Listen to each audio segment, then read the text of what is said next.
Welcome to Byte-Sized Tech, where we like to take a fun look at all things tech and gadgets. Yeah, always keeping an eye on what's new and noteworthy. And today, we're going to be doing a little end-of-year wrap-up Oh, yeah? of some of the biggest tech stories of 2024. Yeah. Can't believe it's almost 2025. I know, right? It's flown by and so much has happened. I feel like we say that every year, but this year especially. Absolutely. I mean, between, legal battles and new phones and who knows what else. AI taking over the world, probably. Hopefully not. Mm. But we'll definitely be talking about AI, that's for sure. The hype is real. Okay, so let's jump right in. First up, we got to talk about TikTok. Yeah, the app everyone's talking about and maybe might not be around much longer. Right, it's huge, like everyone's on it. But its future in the U.S. is, well, kind of shaky. Yeah, shaky is a good word for it. I mean, it went all the way to the Supreme Court. That's a big deal. So Yeah. for those who haven't been following, Yeah. what's the whole legal battle about? Okay, so basically, ByteDance, the company that owns TikTok, is saying that banning the app is like, against free speech, right? Yeah. But the U.S. government is like, nope, we're worried about security. Right, because there's been concern about Data. privacy. Yeah, exactly. Like, is our info actually safe or is it going straight to China? And the Justice Department isn't just, speculating. They've actually said Oh, yeah. that there have been instances where U.S. user data was accessed in China. Which is not a good look. Not at all. So this isn't just, about teenagers dancing. No. This is like a big international issue with huge implications. Absolutely.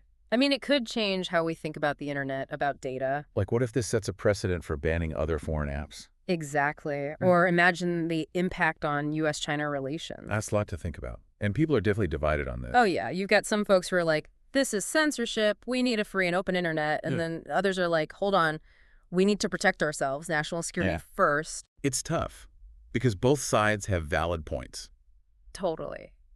How do we balance freedom and security in the digital age? That's the question. Right. Huge question. Ugh. Okay, let's move on from the courtroom drama to something a little more, I don't know, fun. Fun. What's more fun than a legal battle? Huh. Well, how about a phone that you can literally power wash? Wait, what? Yeah. Remember when folding phones were all the rage? Oh, yeah. Everyone was trying to bend their screens. So OnePlus decided to go in a totally different direction with their new phone. Oh, really? They're focusing on durability instead of foldability. Okay, that's interesting. So what, like a rugged case or something? No, even better.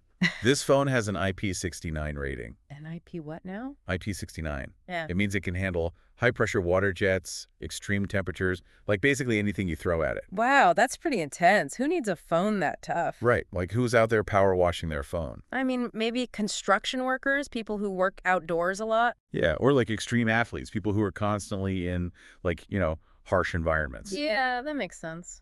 Or maybe just like the super clumsy among us. Uh-huh. True. But seriously, it seems like OnePlus is trying to carve out a specific niche. Yeah, definitely. They're not going for the mass market. They're going for people who value durability above all else. It's a bold move, especially in such a crowded market. But it could pay off if they do it right. Absolutely. It shows that innovation isn't always about flashy features. Sometimes it's about, making a phone that can survive anything. Right. And who knows, maybe indestructible phones will be the next big trend. You never know. Tech moves fast. Speaking of moving fast, we got to talk about CES. CES. Always a whirlwind of the latest and greatest, and sometimes not so greatest. Right. So much hype, so many promises. Remember that Rabbit R1? Oh, the Rabbit R1, the revolutionary personal AI that could barely tell time. Seriously. So much for revolutionizing our lives. Well, to be fair, they did try. But yeah, not every CES promise lives up to the hype. True. But there's always something genuinely cool to see. What are you excited about for CES 2025? Honestly, the advancements in GPUs, NVIDIA and AMD are doing some really impressive stuff. GPUs, for our listeners who aren't tech-savvy, remind us what those are all about. Sure, GPUs are basically the brains behind graphics processing. They're what make your games look amazing, help you edit videos smoothly, and even power some AI applications. So better GPUs mean better gaming, better content creation, and potentially even faster AI. Exactly. Imagine playing a game with ray tracing, so realistic, it's basically like looking out your window. Wow. Okay, so maybe CES isn't all hype after all. Oh, there's always hype, but there's also real substance, too. True. Okay, last but not least, we got to talk about the social media platform that exploded this year. Threads. Threads went from 0 to a gazillion users practically overnight. I know, it's the fastest growing platform ever. How did Meta pull it off?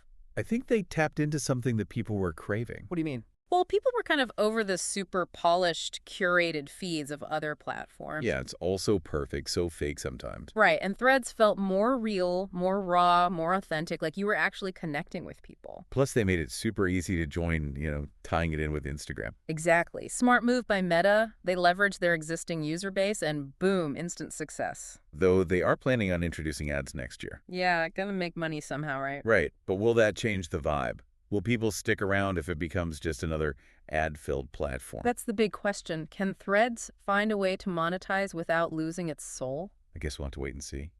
But what a year for social media, right? Totally unpredictable.